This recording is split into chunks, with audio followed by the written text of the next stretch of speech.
Hello, dear friends. This is Phone Support Channel. Before you start watching this video, please subscribe to the channel and give it a like. And also write your feedback in the comments if this video helped you, or if you have any questions. Thank you. In this video, I want to show and tell you how to tag a person in Facebook stories. That is to add a mark, so that we can mention him and that he can make a repost himself. And if someone clicks on the mark, he will be forwarded to that person and he will receive a summons that he was marked in the story. How to do it? To do this, we go to the Facebook application, Press, Home and Press, Create Story. Now we choose what we want to put up. You can put a photo or video as you like. For example, you have recorded a video. Now click on the button, Stickers, and click on the button, Tag.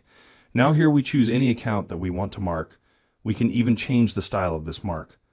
Marked, click on the button, Share, and after that will come a notification to the person that we marked him in the story, and any person who wants to click on the marked account, he will be transferred to that account. As you can see, this is a very simple and quick way. Done. Nothing complicated. If you like this video, put likes and subscribe to the channel. And also watch other useful videos on the channel. That was Phone Support. Bye bye.